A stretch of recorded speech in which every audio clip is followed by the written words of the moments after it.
மகாநதி அடுத்த வர எபிசோடில் பார்த்திங்க அப்படின்னா விஜயோட பொண்ணுக்கு வந்து காவேரி வந்து காணும் அப்படின்னு சொல்லிட்டு காவேரி விஜயம் பார்த்திங்க அப்படின்னா காரில் வந்து தேடிட்டு இருப்பாங்க. கூட விஜயோட சித்தப்பாவும் போவார்.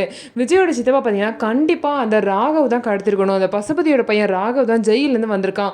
அவனோட கார்டும் ஒயிட் கலர்லாம் இருக்கும். அவன் கார் நம்பர் கூட எனக்கு ஞாபகம் இருக்குன்னு சொல்லிட்டு சிசிடிவி கேமராவில் போய் செக் பண்ணும்போது அந்த கார் வந்து ஸ்கூல் கிட்டே இருக்க அந்த சைடில் தான் போயிருக்கு. அது மட்டும் இல்லாமல் காஞ்சிபுரம் வந்து சென்னை போயிட்டுருக்கு அப்படின்னு சொல்லிட்டு அவங்க வந்து பார்த்திங்க அப்படின்னா அந்த காரை வாட்ச் பண்ணி விஜய் வந்து காரில் ஃபாலோ பண்ணுறாரு. இன்னொரு சைடு காவேரி பார்த்திங்க அப்படின்னா ராகவ் கிட்ட தான் காரில் வந்து மாட்டிக்கிட்டே இருக்காங்க ரவுடி பசங்களோட. அதையும் காமிக்கிறாங்க. காவேரி வந்து விடுங்க நான் எங்கள் அப்பா கிட்ட போகணுன்னு சொல்லிட்டு அழுதுகிட்டே இருக்காங்க. ஸோ இன்னொரு சைடு விஜய் காவேரி அவங்க சித்தப்பா எல்லாம் காரில் வந்து காவேரி கண்டுபிடிக்கிறதுக்காக வேகமாக போயிட்டுருக்காங்க. ஸோ இதுக்கப்புறம் என்ன நடக்க போகுது? நல்லபடியாக விஜயோட பொண்ணு காவேரியை வந்து காப்பாற்றிடுவாங்களா? இதுக்கப்புறம் ராகவ் கிட்ட இருந்து தன்னோட பொண்ணு காவேரியை வந்து எப்படி பாதுகாக்க போகிறாங்க, என்ன நடக்க போகுது அப்படின்னு சொல்லிட்டு வெயிட் பண்ணி நம்ம பார்க்கலாம்.